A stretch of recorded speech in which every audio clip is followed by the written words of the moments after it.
Portions of this show are recorded. Strap in and be prepared. You just heard Baby J about 3 minutes give his entire A to Z on what was going on. I didn't interrupt you. I don't even like I got to everything, honestly. No, you didn't get to everything. Interesting guests. Kelly Graves, Mike Parker, Josh Pate, Melissa Lombardi, Yogi Roth, who said that Justin and I are smart. Sharp opinions. I think Dan Lanning's sitting in his office going, you know what, fine, give us the toughest road to win the national championship. That's what it should be. I think that this team is going to go as far as Malik Murphy takes them. There's a lot to like about this offense if he's who we think he could be. And some smiles. Is this thing on? Is this thing working? No, that's why you got to do this. You got to go. Hello? Hello? Testing, testing, it's like the little testing. girl in Nemo where she's tapping on the glass. Fishy! Fishy, wake up, Fishy! It's Danny Hamill. We have to be more specific. We have a lot of pickle things going on, apparently. Justin Grossweiner. I've been wrong before, but that's what I think. Danny and Justin starts now on Fox Sports Eugene and Newport. Sitting in for Danny today, it's Goose, Steve Mims. Welcome into the Danny and Justin show on a Tuesday afternoon, 10:50 a.m., 102.9 KORE and 92.7 KNCU in Newport. Thanks to everybody for joining in today. Still on filling in for Danny, who is in Louisiana. And I am joined today as a co-host by a semi-distracted Justin Grossweiner. Justin, Yes. You are wearing a Cubs hat. You're wearing a Cubs sweatshirt.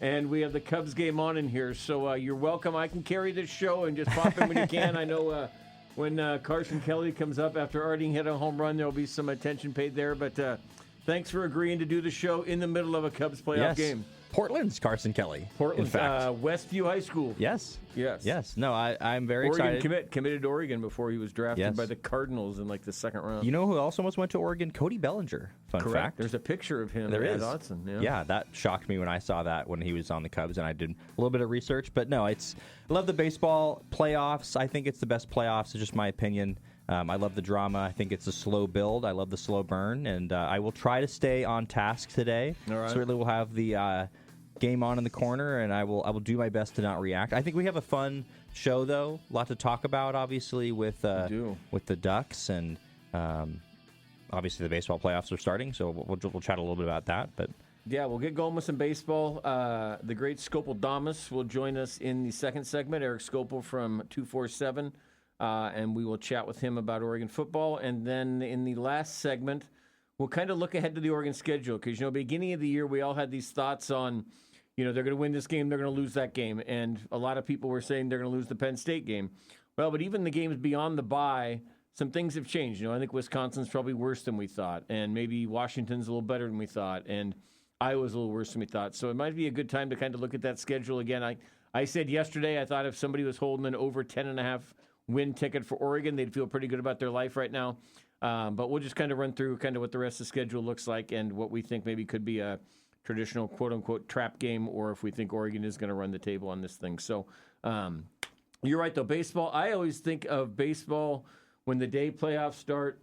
I don't know if it was this way. You're considerably younger than me, if we had discussed in the future, but it used to be when I was in high school, you hoped that you had like the baseball coach / math teacher who would then come into class and he'd just turn the TV around and have the day game on. Like right now, if we were in class at high school, we'd be watching a Padres-Cubs game, and that used to be the way it was when I was growing up. Was it that way still in the 90s, early 2000s for you? I don't remember watching a lot of sports at school, honestly. It mostly kept it, to business. I was also never in Chicago. I didn't grow up in Chicago. I mean, I lived there for a few years, but I never was there when I was in school. So I don't think anybody around me ever cared. I was in Alaska. I mean, they didn't care about. I think I watched one Thursday night football game there one time or something like that. But no, they didn't care about baseball or anything like that. So my experiences were, I remember very vividly checking on the school computers, though, the scores, especially like early in the season. Yep. That's still when school's in. So yep. No, I always remember the playoff games. We would you'd come in and then you hoped that the math teacher just turned it around and said basically, "Hey, I want to watch baseball today. Why don't you guys watch this and maybe add up somebody's batting average, and that'll be our math for the day." Sure. So that would be when there. For those who missed it, the playoffs have already begun. Detroit beat Cleveland 2-1, which we were talking about how, we put all this emphasis to 162 games. And at the end of that, we were talking about how Cleveland fell apart.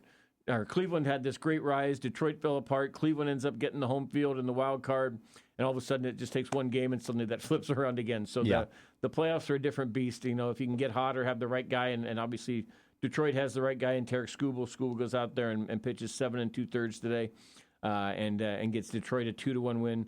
Erik Skopil, by the way, Seattle U grad. Oh, I did not know that. Seattle University grad, and not a guy who transferred to a bigger school. Was drafted in like a mid-round out of Seattle U. Wow. And was a developmental guy and went on. So Seattle U coach Donnie Harrell, who used to be the head coach at Lane, coached Erik Skopil up there. So that's the local tie for Erik Skopil. But Detroit wins 2-1, so they take the lead in this best of 3. And like I say, it's funny that those two battled 162 for a division, and then because neither of them had the best record, they end up, or the top 2 record, they end up in the wild card facing each other. So now it becomes basically a best of 165. Because I think they ended up tying in the 162, right. But Cleveland had the tiebreaker for the home, which is still stupid. So now we'll play a game 164 with Detroit with the chance to get out of it, and Cleveland needing to win to force a game 3. In progress right now, as we were discussing, is the start of the NL playoffs. The Cubs are at home against the Padres. And it is 2-1 Cubs, as you mentioned, back-to-back home runs from Seiya Suzuki, and then Carson Kelly, who, like I say, is the Westview kid, and the Matt Boyd, who was a Oregon State pitcher. I like to mention the local ties to every player in baseball during the playoffs. Ian Happ, former Eugene Emerald. Nico Horner, former Eugene Emerald. Yes, I didn't get the stats on Stephen Kwan, former Beaver, from the game today, but we will. We'll be able to discuss some baseball without that. But anyway, so it's 2-1 Cubs. Looks like we are in the top of the 8th inning. The 7th inning stretch was just handled by Eddie Vedder, which Big Cub fan. And also, you know, the Padres Mariners rivalry is known as the Vedder Cup because there was Pearl Jam had ties there. So it's interesting. Eddie Vedder with a little bit of tie to both of those, but clearly was wearing the Cubs gear as he was out there today. So how are we feeling about the Cubs heading into not just this series, but into the playoffs in general? Do we think this is a 2015 redo or 2016 redo? I do not. I think that they are a team that is like many of the teams in the playoffs this year where there's no clear best team. I think they're a solid team. I think they have a lot of good pieces. They've been playing pretty bad the last couple of months. Actually, I did see today, though, that they're one of 2 teams, I can't remember the other one, that has, it's the Brewers, that has not had a losing month in the season. So that's definitely like kind of surprising to me because it felt like they just tapered off. They've really been just been playing 500 baseball over the last, since the All-Star break, really. So I'm not feeling super fantastic about them. I can't say that I'm super excited about facing off against the Padres.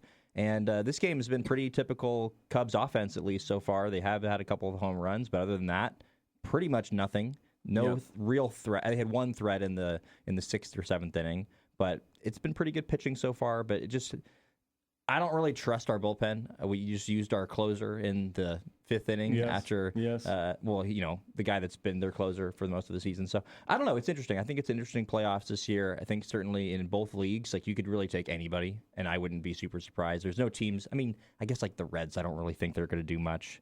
But again, get hot. But you never know. Exactly. I never thought the Diamondbacks would have made it to the World Series a couple years ago. I never thought the Braves would have won it when they won a few years ago. So you just really never know in the postseason. That's why I love it. It's the old poker term, chip in a chair. The Reds got a chip in a chair. That's all they need for right now. You have a bat in your hand. Yeah, that's actually. It's funny you say that too. I had Danny Schaefer was a former Cardinals catcher and an M's manager one year, and we talked. We were talking. They were in like the playoffs, and so the pitchers had to hit during the playoffs. And I was like, well, when this pitcher comes up who hasn't hit in forever, you know that's an easy out. And he said, Steve, one lesson I've learned in baseball: anybody with a bat in their hand is dangerous. Yes. They can close their eyes and hit it once. You can never count on it. He said, anybody with a bat in their hand is dangerous. Well, who is it? Rick Monday, I believe, was the reliever that hit the game-tying home run. I think maybe I'm getting my name wrong.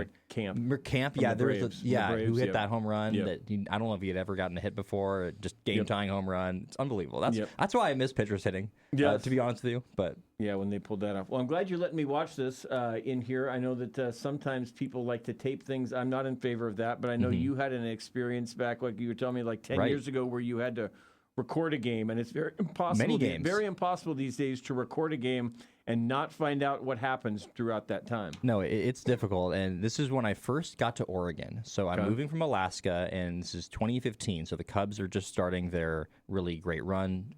Obviously won the World Series in 2016. But I had my first thing I did when I got to Portland, because I knew I was going to go to the University of Oregon, but I had to wait to get state residency. And so I just kind of was going to hang out there. My mom lived there. So I got a job at this taco restaurant, which is called Stella Taco. It no longer exists because of COVID. Still very good friends with the owners. But I was working there, and this was I moved there in July, and so the later part of the season, the playoffs started. And I was working during a lot of the games. And so I decided from the beginning that I was going to start taping the games. And it started with the wild card game with Jake Arrieta had that great performance against the Pirates against Garrett Cole. Mm-hmm. And I remember that I was working and I had my Cubs hat on, and the front of house manager comes up to me and she says, "The Cubs won, Justin. Like, aren't you super excited?" And I was like, yes, but also I was taping it, so I really wanted to see it. Like, I was just like these mixed emotions. And so, but I continued my sort of journey, and everybody at this point knew, like in the workplace, like, hey, that I am a Cubs fan and that I want to know the score of the game, whatever. But I would still like have this sense of like, if I would see anybody that would be wearing like a Cubs hat or something like that, I'd be like analyzing, like, okay, how does this person look in terms of their mood? And I remember we had a Cub fan come in one time, and they just like didn't look super duper happy. I just remember we gave them their food, and I was like, I don't know, like not so sure about this one. I went home, and what I did with my mom, we made this deal where I would basically tell her to tell me if it was like a blowout, basically, like if I don't want to watch the game. And so I remember it was one of those games I came home and immediately like my mom was just like, yeah, you don't want to see this one. And so I'd wait all work day, and I'd get like my 6 hours done, and I'd come home and it'd be like, oh, like don't watch the game. But continue on next season. So this is 2016 now. I decided that I basically had enough of this, that I was going to basically book out a vacation. This was before the season. So this was in March. I said to my boss, hey, I want to take 9 days off. I looked at the days that would be the World Series in 2016. And I looked because I felt so good about the team. I'd never felt this good about the Cubs before. And so I said, I want to basically go on vacation those days. So if they do make it to the World Series, then I'll be able to watch the games live and in person. So fast forward, they make the playoffs, and they obviously are doing really well. My plan is sort of working. And my coworker caught on, my lead manager, his name is Greg, a really good friend of mine, and he starts just messing with me, going like, he intentionally follows the games to basically like get a rise out of me, essentially. And I'm a mess. Like, I'm basically like at times just like, sweating, like I'm like seriously all in. I'm like nauseous, basically. That's how much I want this team to win. And he's starting going like, hey, Justin, like, so if the Cubs win this game, like, do they get to the World Series? And, something's happening right now, and just getting a rise out of me. So, I was really glad when I could actually get to Chicago. It's where I visited my grandma when the Cubs were playing the World Series. So I was able to watch all those games without any tape delay. But I do not miss those days when I had to basically tape all the playoff games. I taped a couple Packers playoff games as well, like that, and watching it like 6 hours after it's happened and having my phone off. It's it's not fun. I know you basically don't go with that. I don't do it anymore. No, I live in real time. And if something's happening, I'm going to know. Even if I wanted to see the game, fine, I'll catch up on it later. There's no game that I would ever want to carve out to now go back 3 hours later and watch. If my wife will say, hey, we could go do something today and come back, watch the game tape. No, that's fine. We can go do something else, but I'm not going to come back and pretend like I don't know, and I'm not going to stay off my fantasy football app to not know what my matchup's doing because I don't want to see what this guy's doing type things. I always joke. I live in real time. I don't live in any in any taped time these days. And that's so funny because growing up, I had a twin sister, and my sister isn't really like the biggest sports fan, and so there'd be constantly things that we would want to go do, but then the Packers game would be on or something like that. And my mom's a sports fan, and so she'd be like, well, you can't really watch it like after it's live, basically. And so my mom would kind of always understand that. But there's something about the baseball playoffs that I was like, I don't want to miss this. I just couldn't mentally stand the idea that I could just like not experience this live and have the emotions going through it. So I was willing to do it, and it wasn't the best experience. It wasn't fun, but I'm glad I did it. I wouldn't have experienced it any other way, honestly. All right, so I guess we might as well then today make that be the day we pick our World Series teams. I would start in the National League. Are you going to go Cubs? I'll give you I will not be going You're Cubs. Not going Cubs? No, I'm not that type of fan. You could ask Danny. He calls me like a pessimist. And I don't think I'm a pessimist. I think I'm a realistic pessimist, maybe. But so who do you take from the National League? National League, I have a hard time not taking the Dodgers, I have to say. Mm-hmm.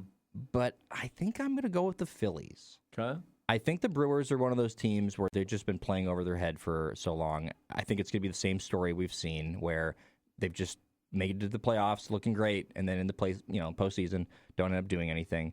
The Dodgers, I have a hard time not picking them, but there's just something about this year that doesn't feel like their year necessarily. Yeah. Phillies obviously have some injuries as well, but I don't know. I think that Phillies, I like their team. A lot of their guys on their team are players that I would have loved the Cubs to sign, so I'll take the Phillies. I'd take the Brewers. I'm just going to go on the fact that I agree with you that they've kind of been rolling and playing this well all year long, and it's tough to carry that over. But they've been in the playoffs kind of each year. This is no longer kind of the first time in type deal. These guys have the playoff experience. I think there's a little less pressure in Milwaukee than other towns. So, and I like that team. I like, with Terang and what they've got kind of going throughout that lineup.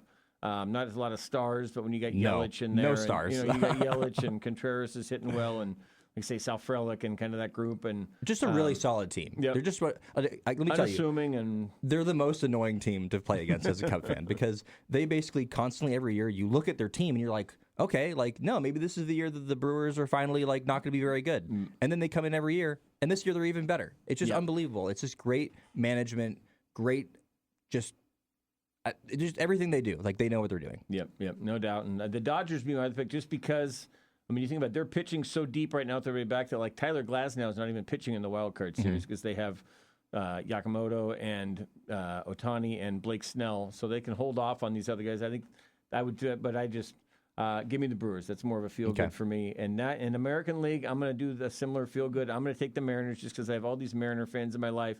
And I think it's a good story. I'm not a big Mariners fan, but I can get in on the Cal Raleigh thing. That's been fun. I can get in on the fact that I think that town will go crazy if they're in the World Series. I think Seattle would really, I think people underestimate kind of what kind of a baseball town that could be. It would almost be fun to go up there and just kind of be in the town and watch, not even buy a World Series ticket, just go find a sports bar to watch because I think the crowd will be that into it. So give me the small market. Give me a Seattle versus Milwaukee World Series. And didn't I think Seattle moved to Milwaukee? Didn't the Seattle Pilots move to Milwaukee in 69 or something? I couldn't tell you. I think there might have had an overlap in the franchise. But so I'm taking Seattle and Milwaukee. I will also take Seattle. And there's something I don't like really about the Red Sox or the Yankees. I think the Tigers are an interesting team. They've just been so bad over the past couple of weeks, but they're really talented. Give me the Mariners. They're just if you talk about a team that I'm usually not very one for, if there's a team besides my team in it, I root for somebody. But the Mariners are such a rootable team. Yeah. It's just so, if they won, it'd be so fantastic for baseball. And someone that experienced a team that hadn't won in forever. Yeah. And the Mariners have never won. So I would be able to appreciate World Series. I would be able to appreciate the heck out of that because that's just so cool for their fans. I believe this is the first time they've won the division since 2001, right? Yeah, when they had the 116-game season. Yep. Yeah, they've been in the playoffs a time or two, but no, this is the first time they've. And I just think they're a good team as well. I believe they're the betting favorite right now as well. Are they? Yeah, I think Julio's really good. Again, there's some dead spots in that lineup. The pitching's really good, the starting pitching. So you mean Eugenio Suarez since he's come to the team again? But Naylor's been really good, Yeah. But again, Suarez is the kind of guy that in a 3-game series 100%. Yeah. 6 for 9 with 3 homers. Everything he did to this point does not matter. Yeah. And that's kind of why you went and get him, is the idea that, hey, for over short. But again, he could also go 0 for 9, and suddenly it's, and then everything's a waste, and you gave up your future for it. Yeah, absolutely. That's what I love about baseball. All right, it looks like Cubs are threatening again. We got 2 on, 1 out in the bottom of the 8th. So our World Series picks are in. Now it's time to get back to what everybody in this town is talking about, which is college football. When we come back, we'll have Erik Skopil from Duck Territory 247 will join us to talk about Oregon coming off the Penn State game and heading into the bye. This is Steve Mims. I'm filling in for Danny. You're listening to the Danny and Justin Show on 92.7 KNCU Fox Sports Newport and 1050 AM 102.9 FM KORE Fox Sports Eugene. Welcome back into the Danny and Justin Show on Fox Sports Eugene and Fox Sports Newport. This is Steve Mims, formerly of the Register Guard and now your local financial advisor at Tide Pool Wealth Strategies. Filling in again today for Danny. It's been about a 3-week run and enjoyed it here in the studio and out at Laurelwood last week as well. And it's been a good time to be hanging out with you, Justin. And been a lot to talk about leading up to and now coming out of the Penn State game. So it's been a good week to be on. And I'll be back in tomorrow, and then my Kenny Chesney-like run at the Sphere comes to an end, and Danny will come back in, and we will have regularly scheduled programming on the station. So we are efforting Erik Skopil. Erik should be joining us here in a little bit, and we'll chat about the Oregon-Penn State game. Excuse me. And some of the things that have come out of that. Obviously, Oregon going into a bye week right now. And so it's an interesting time for them to kind of be able to take stock of all that they did in the first 4 or 5 weeks of the season. Good time for a bye, especially knowing that what's coming out of it is Indiana. So it gives you a little bit of a break. You're returning home from Penn State. And now, we talked about the short week going to Penn State after a home game. Now, instead, you get the long week to where you're home, and Indiana, which has a bye this week, also has to come out and travel to face you. So I think it should be an interesting setup, and all players healthy. Fernando Mendoza looks good for Indiana. I think this will be, as I said, I think the betting line's 10. I think that's fair. I don't think it's a top 10 clash. I just watching both those teams. I think 10-14 is about kind of what the difference looks like between these two teams. Maybe I'm surprised. Maybe Kurt Cignetti, gets his team as fired up as they have for some of these other games, and he's certainly won a lot of games, just hasn't won a lot of games of this marquee on the road. No, absolutely. And this will be the biggest test for sure so far for Indiana. And we're going to learn a little bit about them, I think, just like we learned about both Penn State and Oregon in their big matchup. Indiana is a team that has faced Illinois. I think we have a higher regard of Indiana since they took them on and faced on them and won. Not as good of a game against Iowa, but that's a tough place to play. So in a way, that's one of those games that you're kind of just happy to come away with a victory. And of course, if you come away with a win, you're going to just stay up in the rankings. So not necessarily like any cause for concern quite yet, I would say, for Indiana. A big test for them, but a big test for Oregon as well to sort of move on from that Penn State game. You don't want to have a letdown game, but that's where I think the bye comes to an advantage, where you have about 2 weeks to prepare for that, and they're going to be able to just adjust to their new place now in college football, which I kind of think this is a new era for this team. Maybe it's a new era for Dan Lanning a little bit, and just for this Ducks team in general. I think they're just going to be thought of a little bit different since this victory, but certainly including this season. I mean, the expectations now are completely ramped up. Yep. As we talked about yesterday, a game has been announced as a 12:30 start. So Saturday, October 11th, it's a 12:30 start. And that'll be on CBS, so that's your Gary Danielson crew, so the main CBS crew. This is the game that, for Oregon fans, in the old days used to be the SEC game of the week when CBS had that. That was always the 12:30. Now the Big Ten has jumped in on that, so fitting for Indiana and Oregon on that one there. So one thing I was going to get into a little bit with Erik, but as we wait for him to call in, I'm kind of looking at Oregon's schedule coming out of the bye, because some of these games, at the start of the year, we all looked and said, hey, what's our projected record? What do we think here and there? And I said I would take the under 10.5 on Oregon. I just thought they'd probably lose to Penn State, and maybe one more game along the way they drop. But now a lot of these games have changed in the sense that some teams, we've seen them now 4 or 5 games. Some games may feel a little bit more difficult. Some may seem a little bit easier. So running through kind of the remaining schedule with you, Justin, and kind of talk about if you think this game, becomes tougher, if you think it becomes a trap game. I'll start with the Indiana one. To me, Oregon with 2 weeks off, I don't see any sort of a letdown. You're back home at Autzen. That Autzen crowd's going to be jacked after watching the Penn State one. I think Indiana comes in here, and I think that Oregon, I would even say to cover the 10 on that. I don't think for me that is, the trap game or a game to where this Oregon team overlooks, or that Indiana has better talent to overtake them. So I like Oregon winning that one. Yeah, I do too. I think we're starting to get to the point with this Dan Lanning-led program where it's like, when do you just choose to just believe in them? Yep. You know what I'm saying? At some point, you just have to say, well, everything they've been doing has been working, and all the buttons they've been pushing have been the right buttons. So I have a hard time believing as well that after the bye that they will have a letdown. I mean, just thinking about the way that they've operated in the past, it's very clear they've had a plan for every week way before the actual season. And so I have no doubt that they had some sort of plan of, hey, if we win this game, how are we going to approach this during the bye week?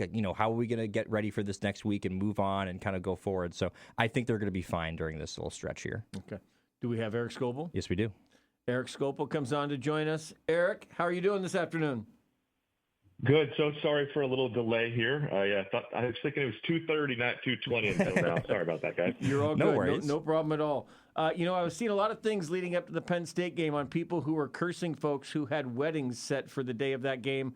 It looks like you had somebody who cursed you by scheduling a wedding on the day of the Oregon-Penn State game? That'd be my sister. Yeah, all right, good. Not a lot of planning with you? We were huddled around a cell phone watching overtime in Portland on Saturday. It was not the way I'm used to watching an Oregon. It wasn't the whiteout? That way. Yeah, there was some white certainly, probably, huh? She was wearing Penn State clothes. She was white. Excellent. No, I will tell the folks of this world, I was married on September 23rd, 2006, and that was an Oregon bye date. You can go back and look. It was in football season, but I scheduled around a bye. So maybe your sister could have taken some lessons, Eric. Sorry I didn't chat with her ahead of that.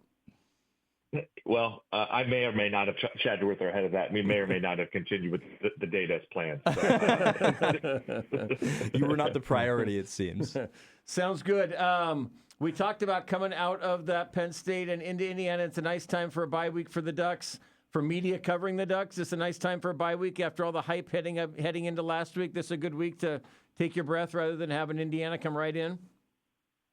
I think so. I mean, if we're just being selfish and talking about people like us, and I will say, like, if I had gone to Pennsylvania as initially planned, I would be those long trips. Those take something out of you. Yeah, it helps to be able to have some kind of leave afterwards. You know how it is. From a game on a Saturday, you're traveling on a Sunday. Monday, they're starting media, and you're just back at it again. So, some appreciation of the timing of a bye week. You know, to get to the team, like I think, like good timing. Maybe couldn't be almost any better that you get one sandwich between two top. Right. Indiana wasn't really expected to be one not too long ago, but games on your season, it's good to have a little bit of a break there as opposed to going back to back. That's where sometimes you run into some problems. We were just talking about, do you buy this Indiana team as a threat coming into Autzen? Or are you like me thinking it's a good team, but with an extra week off, that Autzen crowd's going to be jacked to welcome the team back after Penn State? I don't see that being an upset alert type situation. What say you? I'm with you. Like, I have a lot of respect for Curt Cignetti. I think, and it was interesting when I was doing I do my little summer scouting, right? I just look around all the teams in Oregon's schedule, and I kind of looked at Indiana and thought the second most talented roster on the schedule, but I close to Oregon. And we do the over at 24/7, they do the team talent composite, which takes all the recruiting rankings, and it's kind of flawed a little bit. But Oregon is it takes all the recruiting rankings and kind of puts together a metric to determine kind of strength of roster. Mm-hmm. Oregon's fifth in that metric, and Indiana's 72nd. So I don't know if that's a totally fair way to represent all of that. A lot of Indiana's players are transfers from low levels that have developed and been, high-end veteran players. At the same time, I do think, like, if Oregon plays an A game and Indiana plays an A game, it favors Oregon, right? Like, and if you go down the line, and if they both play kind of their B game or their C game or whatever, I think for Indiana to win, it would have to be like their A game and Oregon's C game kind of a situation. It's kind of how I look at it. Like, Oregon would have to beat itself in a lot of ways, and Indiana would really have to take advantage of those opportunities. Yeah, and it feels like the Oregon team we've said had their C game was, a trip at Northwestern, which again was a road trip against a not great team, and a home game at kind of a lazy Autzen Stadium against Oregon State because there wasn't as much hype.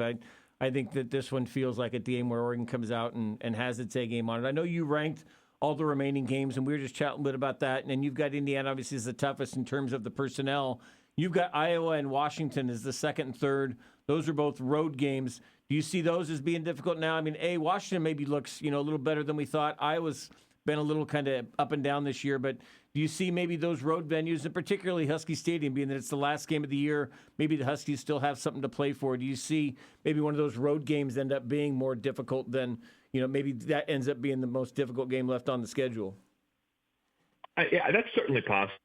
It was kind of hard to know how to weigh the home and road environment with these teams, because it's all hard to know what the gap is from.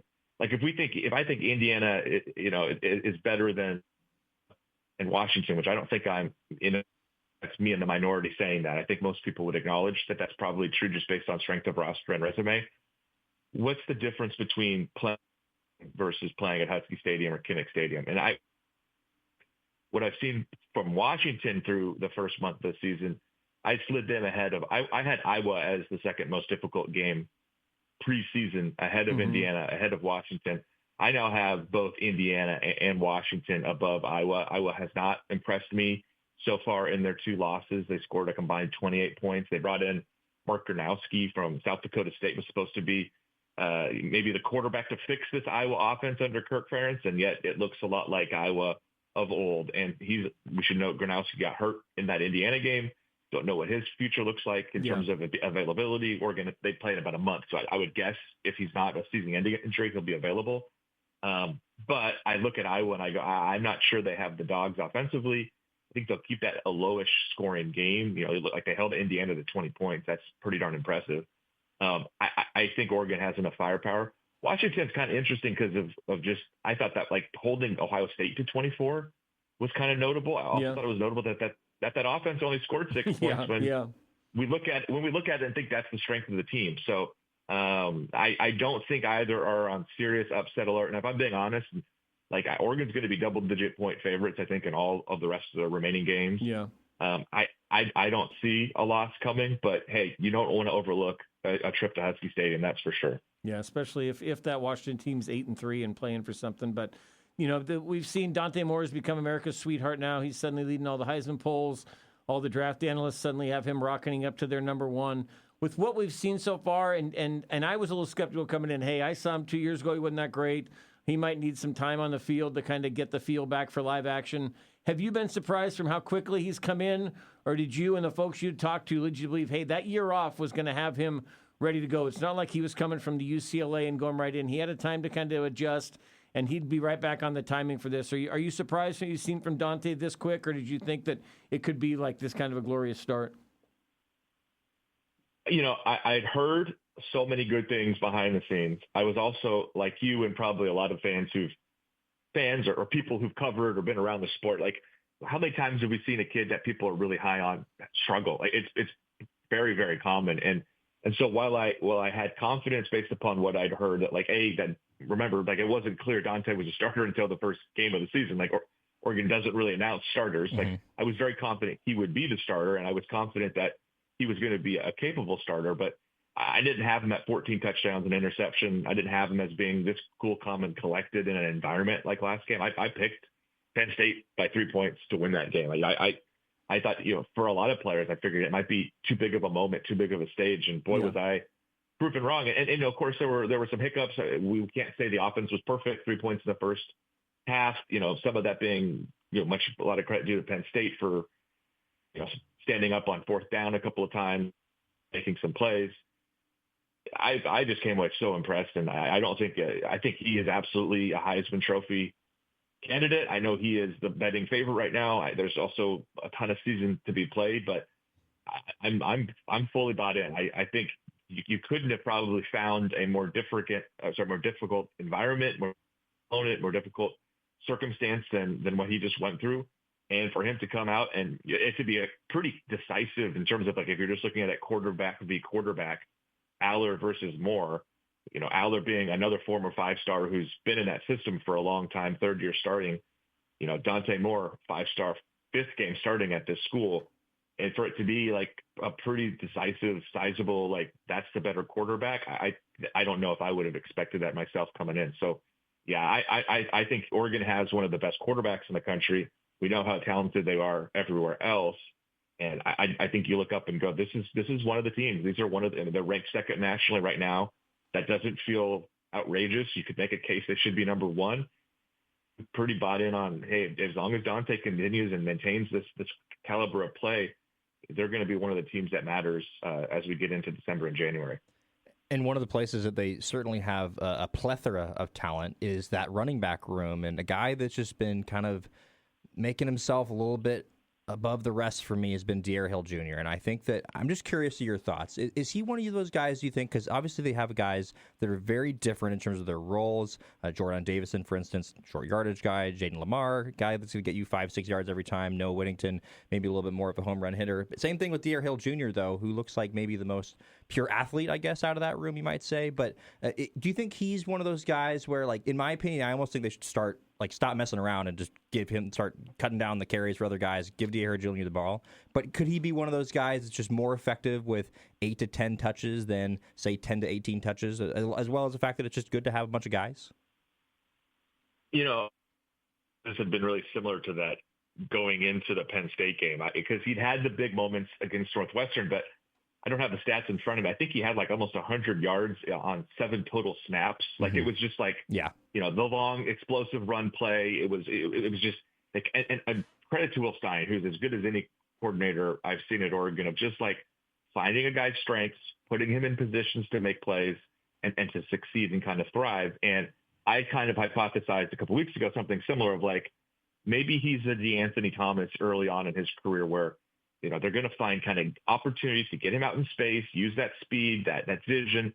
And he's not going to be the primary back, but he's going to be somebody who can put up a big, on a certain week, he can have a huge impact because of that explosiveness. I'm now kind of transitioning how I'm thinking. And like, if he was the DeAnthony Thomas, like maybe he's more capable of being that LaMichael James, who is the home run hitter while also being a little bit diminutive in stature.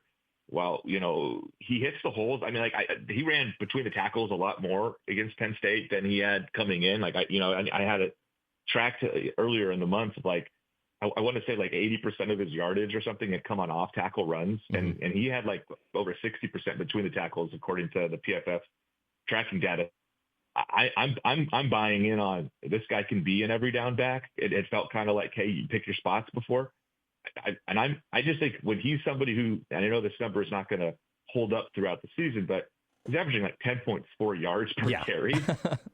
I think let's just see if this guy can average a first down every time he touches the ball at this point. Like, I mean, and the way he was able to do it against Penn State, and again, a ton of credit to the offensive line for the way they're able to create those holes and those gaps. But I'm bought in. I don't want to see like condense their rotation too much, but it feels like they've got 4 guys. You ran through them, and I would like to be a primary ball carrier, and I'd like to see them find ways to utilize the other running backs effectively, which is something Will Stein's really good at, and that includes using 2 running backs at a time, which is also an area that I've been impressed with, of just using whether it be Jordan Davison or Jaden Lamar as kind of that fullback, if you will, lead blocker on certain kind of 21 2 running back sets.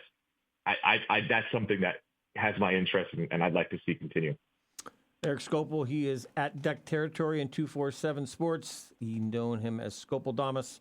And on Twitter, it's at Erik with an E and a K _SKOPIL. Erik, in addition to football, you do women's basketball. Before we let you go, give me an overview. I mean, is this a team? Is this a preseason top 25? Is this a preseason top half in the Big Ten preseason poll? Is this a tournament hopeful team? What's kind of the overview of kind of what Kelly Graves thinks he has heading into this year?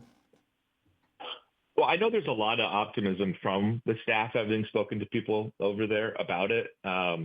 It's a unique team in terms of like, it kind of maybe mirrors what we're talking about with the football team. I won't say with quite the same ceiling, but it's a roster that's really going to rely on younger players kind of growing up and maturing. They returned everybody that could return essentially from last year's team, but they did lose, all their senior scorers and, several starters, and they've added some players around, the edges. Amia Jacobs comes to mind as somebody who I expect to come in and be probably, has a case to be the leading scorer. Fresno State transfer, one of the top players in that conference the last couple of years. I think it's going to come down to like, how good is Katie Fiso, a player they're really, really, really high on, a young guard who kind of was behind some good guards last year, but is expected to step in to a bigger role this year. On the wing, what does this look like with some of these younger wing players who towards the end of the season made some impressions? Up front, you've got Ahisa Tute from Luxembourg, a forward who, similar to Fiso, like had some real spurts and moments of greatness, but also, maybe it wasn't consistent enough because she wasn't getting they similar to the football team, if this team is going to be what they want to be, a return to the NCAA tournament, I think is the expectation. They're going to need some of these freshmen, sophomore, juniors that have been kind of biding their time, maybe haven't been huge contributors, take those steps. And I've heard really positive things about how it's coming, about what this roster looks like. The depth, I think, stands out. It sounds like the transfers have been good fits so far. They added 3 of them. I mentioned Mia Jacobs, but also Esther Atahina from Washington State and Avery Kane from UCLA. Kane being another one of these kind of young up-and-comers, a former 5-star prospect. I don't think it's a preseason top 25. I do think it's I was fortunate enough to vote in the Big Ten preseason poll. I had them top half in that. I think they're, kind of on the fringe there, like a 6 to 9 kind of team in the conference right now, with the ceiling to maybe be better because of the younger players. Gotcha. Erik Skopil, he is as good as there is out there on women's basketball and football covering the Ducks. Erik, I know it's a busy week and you're trying to get a little bit of sleep before getting back into it for the bye week, so appreciate you coming on and chatting with us. Always fun to chat with you and hope to catch you somewhere down the road. Thanks, guys. Good talking to you. Yep, you got it. Erik Skopil of Duck Territory and 247 Sports. On Twitter, that is at ERIK_SKOPIL. When we come back, we will wrap up the Tuesday Danny and Justin show. This is Steve Mims filling in for Danny. We are on KORE, Fox Sports Eugene, and KNCU, Fox Sports Newport. Welcome back into the Danny and Justin show on a Tuesday afternoon. We once again have Justin's full attention. He's back with us on this day. I did pretty good. You did do all right. There was a silent celebration here in the studio as the Cubs finished off a 3-1. Was it 3-1? 3-1. 3-1 victory. 4 2/3 scoreless from your bullpen. So you talked about them kind of mixing and matching. Perfect innings. 4 2/3 perfect innings by Palencia, Pomeranz, Keller, and the whole group. So 1-0. I didn't even realize. I knew these were best of 3. You just told me. So they just stay in the same place. So if you get the home, you get the chance to win 2 out of 3 there. It's not a 1-1-1 or a 2-1 type thing. Nope. That's why that advantage of being the top wild card team, as the Cubs are, is important, because they get to have that home game for both the next 2 games. So they get 2 opportunities at home to win 1, and I have to feel a little bit better than I did this morning at the very least. And the last experience I had with the playoffs was in 2020 with the Marlins, who were not that good that year, by the way. Yes. But they certainly were good enough to beat the Cubs. So I kind of just, like we've been talking about, like, you just really never know at the postseason. Like, you can just be coming in one way, and then I just think there's some guys that are naturally good postseason performers. Yeah. They sort of have the ice in the veins, or maybe they're just, like, I think fastball pitchers play a little bit better in the postseason because guys are a little bit more amped up. I think that contact hitters play a little bit better in the postseason because that skill is so important. So I think that the way that these teams perform, it just shifts a little bit as we reach the postseason. So that's the fun of it to me. Yeah, I agree with you. So next up we have Red Sox Yankees. And then we finished it up. A great matchup. And then we finished tonight with Reds Dodgers, which doesn't sound like a great matchup, but that's going to be Reds up 2-1 going to the 8th type thing, and then maybe Dodgers, pull it off in the bottom or something. But I guarantee you that series will be a little closer than you expect. So, well, the Reds are just one of the hotter teams right now in baseball. They just got done sweeping the Cubs like a week and a half ago. Yeah, and past the Mets, and with their little engine that gets past the big powerful Mets, who are now trying to figure out how they didn't make the postseason after leading the division in June. So. And I think it was some crazy style with the Reds, and I might be wrong about this, but I think that they made it through the 90% of the season without being swept. Like, they've never gotten swept before. So obviously that doesn't mean you can't lose a series. Yep. But a team that, when you get down to those lower wild card teams, you just really never know. But the Reds, they have Eloy de la Cruz. They've got some Spencer great Steer, pitcher. former Duck Spencer Steer. Exactly. As long as we're giving local references to everybody. Right. And if you would have asked me, hey, how good of a player do you think Spencer Steer is?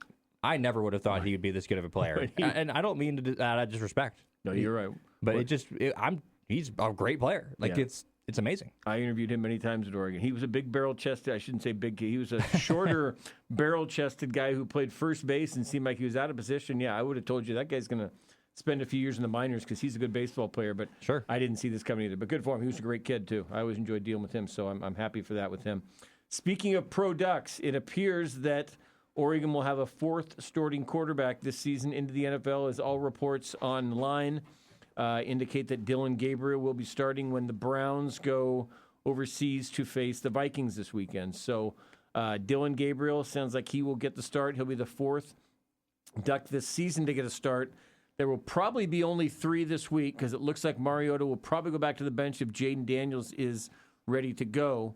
But if that doesn't happen, then we get Mariota versus Herbert again because the Commanders are in L.A. to face the Chargers. Right. So I have Jaden Daniels on my fantasy team, so I'm hoping he comes back. I do too. But I'd also love to see a Mariota versus Herbert. As we talked about, there was that great Monday night when the Raiders starting quarterback got hurt, and Mariota came in and replaced him, and we had a great game going. So I'd love to see Mariota versus Herbert maybe at least one more time. But if, we got that. But it'll be fun to watch Gabriel. That's the 6:30 in the morning game. You have to get up early to watch it. It's overseas. Maybe they want to kind of start it with kind of a neutral crowd and going up against the Vikings team that's going to be starting Carson Wentz. So actually not the worst opportunity if you're Dylan Gabriel. No. You're facing a team kind of limping around on foreign soil. Might be kind of a soft landing to make your debut. And I've always thought that Dylan Gabriel was a guy that he is, to me, for sure an NFL player. I don't know if he's a backup. I don't know if he's a starter. I know for sure he's going to be in the league for 10 years because this guy has every single intangible you want.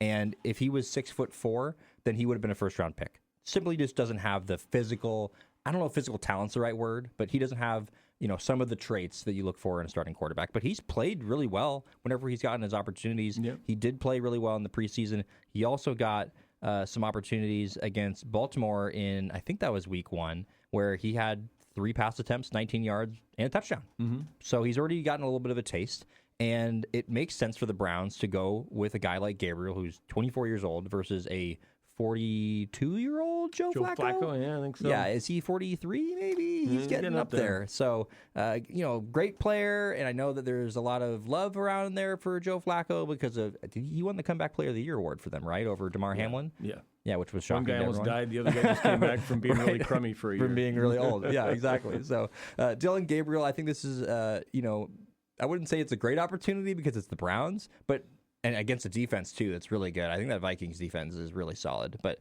I think that Dylan Gabriel could grab some reins here on the starting job, possibly, and we'll see what happens. And just going back to those other quarterbacks, I do hope Mariota gets another start, although for our fantasy teams, maybe Jaden Daniels would be nice. I did pick up Mariota, so I'm kind of good either way.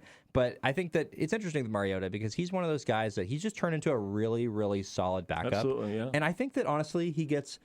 And I don't mean this in a negative way. I think he gets a little bit pass for the way his career's gone, and he should, because of the way that he was mishandled coaching staff-wise. He had, I think, 4 different offensive coordinators. Like, it just didn't quite work out for Mariota in the NFL, but it's just really fun seeing him have success and become one of those players in the NFL that clearly... he's a leader. Like, guys rally around him. You see him on the field, and he interacts with players on former teams, and they clearly love him. So I think that it'd be great to see him have another opportunity against Justin Herbert. It was fun. We're going to see it a couple times a year, Bo Nix versus Justin Herbert. So it's a good time to be a former Oregon quarterback in the NFL. Yeah. Bo Nix was good last night. Led the Broncos. Very good for my fantasy team. Yeah, he was good last night. The Chargers-Commanders game, which you can hear on Fox Sports Eugene and Fox Sports Newport. I believe that's a 1:25 kick on Sunday. Both those teams coming off a tough loss. The Commanders have been playing well, go down and lose to Atlanta, which had been shut out the week before. Chargers go over to the Giants and lose that one there. So that's a big game for both of those. And you mentioned with Dylan Gabriel, I mean, we talked about kind of a soft landing. The other part of it is Cleveland has a really good defense, so he's not going to have to go in there and try to put up 40 to win a game. This isn't a Cleveland team that's terrible because their defense is just giving up yards and yards and yards. If he can go out there and competently run the offense and put up 24, I mean, they could get out of that place with 24 feels really good. 24-20 win type thing, and if he can string a couple of those together, the fear is that he goes 0-4, and suddenly the Shedeur Sanders gets, who's that next type thing. They're just going to kind of keep rolling through, but it would be nice for him to kind of stop that revolving door and to go ahead and to make get them going. So we'll interesting to see it. That's not official, but for those who are out on the Twitter world, it looks like all indications are that when the Browns get over to Europe, they will announce that Dylan Gabriel is going to make a start and give us a chance to potentially have 4 starting quarterbacks in Oregon, which I think would be the first time that that's ever happened. All right, Justin, we are wrapping up a Tuesday show. I'll be back in here one more time tomorrow. We will chat about Oregon a little bit more, and we'll get into Oregon State, Appalachian State a little bit, looking ahead to that matchup as well. Appreciate you having me in. Cubs are probably playing during this thing again tomorrow. It's the same thing tomorrow. The same thing. I'm a little distracted. All right. Steve Mims filling in for Danny. Danny and Justin show on Fox Sports Eugene, Fox Sports Newport.